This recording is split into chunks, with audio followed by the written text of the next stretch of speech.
Viens no ekonomikas attīstību ietekmējošiem faktoriem ir arī valsts sniegtais atbalsts uzņēmējiem. Valsts atbalsta ideja ir būt par savu veidu lietussargu situācijā, kad apkārtējā vide nav tik labvēlīga. Piemēram, ja uzņēmums saviem spēkiem netiek pie ārējā finansējuma, valsts var nākt talkā un piedāvāt gan kopā ar komercbankām izsniegtus, gan arī tiešos kredītus, kā arī kredītu garantijas, eksporta apdrošināšanu un citus finanšu instrumentus. Cik liela varētu būt šī valsts atbalsta loma biznesa un eksporta veicināšanā? Un varbūt tieši šajā aspektā ieraugāms kāds būtisks atšķirības Baltijas valstu starpā, kas varētu skaidrot Lietuvas un Igaunijas veiksmīgāku izaugsmi? Žurnāla Bilance pētniecisko rakstu sērijas 4. publikācijā pētām, kādas mērķa programmas uzņēmējiem pieejamas katrā no Baltijas valstīm un cik sekmīgi tās darbojas. Kopumā Baltijas valstīs pieejams diezgan plašs klāsts ar dažādām uzņēmējdarbības, tostarp uz eksportu orientētām atbalsta programmām.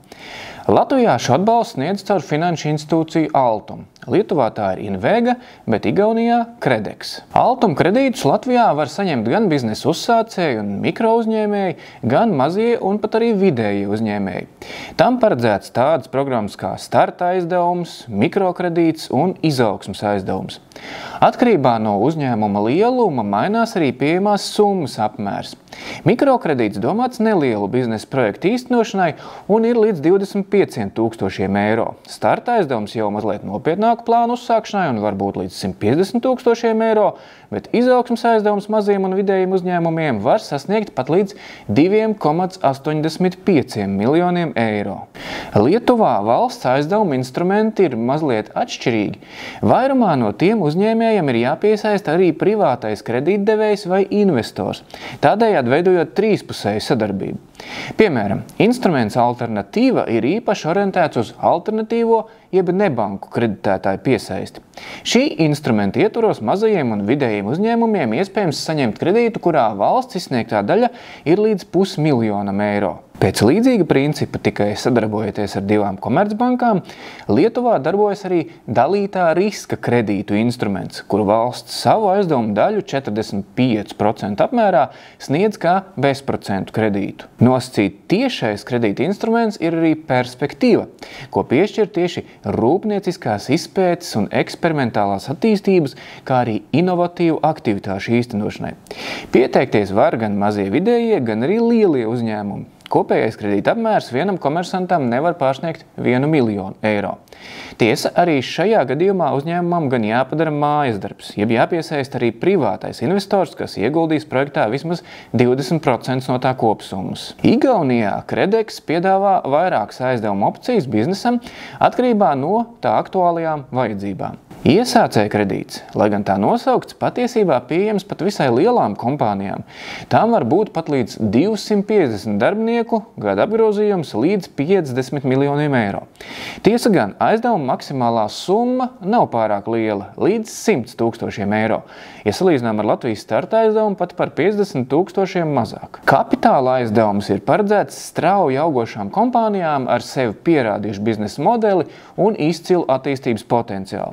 Aizdevuma mērķis ir finansēt tādas aktivitātes, kas vēl straujāk audzētu šādu uzņēmumu konkurētspēju. Kapitāla aizdevuma maksimālais apjoms ir līdz 2 miljoniem eiro, un tas tiek izsniegts sadarbībā ar bankām. Eksporta aizdevums, kā liecina nosaukums, ir mērķēts uz eksporta attīstību.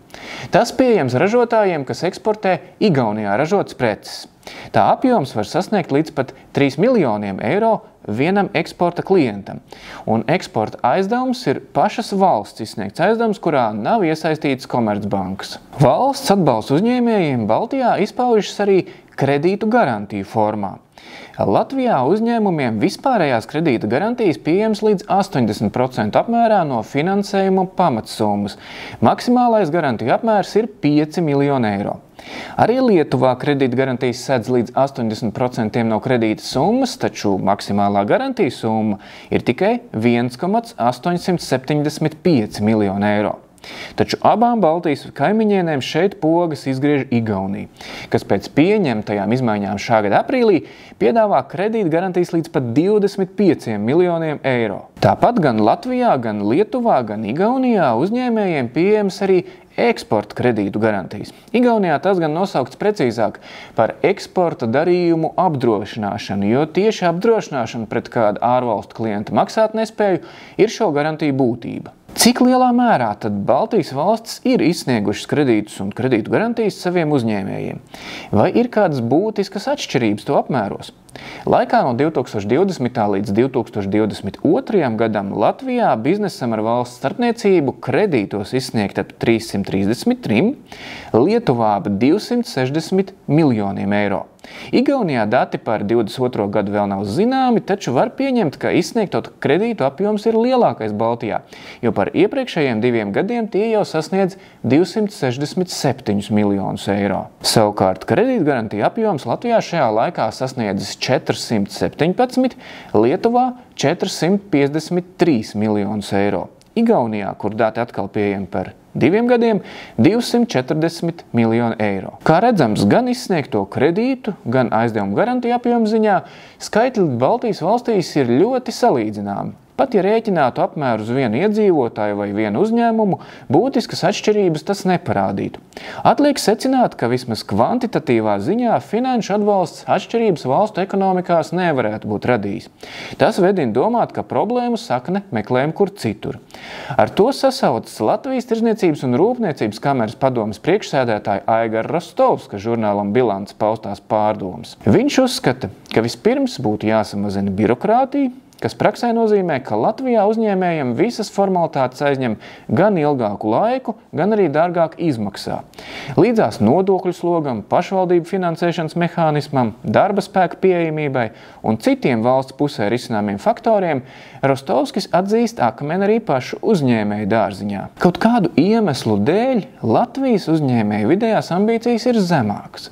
Lietuvieši un igauņi ir daudz aktīvāki piesaistot kapitālu un laužoties eksporta tirgos. Mūsu biznesa kultūra palikusi padomiskas domāšanas līmenī. Labāk aiziet pie kāda politiķa vai ierēģiņa, lai tiktu pie valsts pasūtījumu. Lietuvieši un igauņi spēja vairāk orientēties uz reālo tirgus ekonomiku, novērojis Aigars Rostovskis.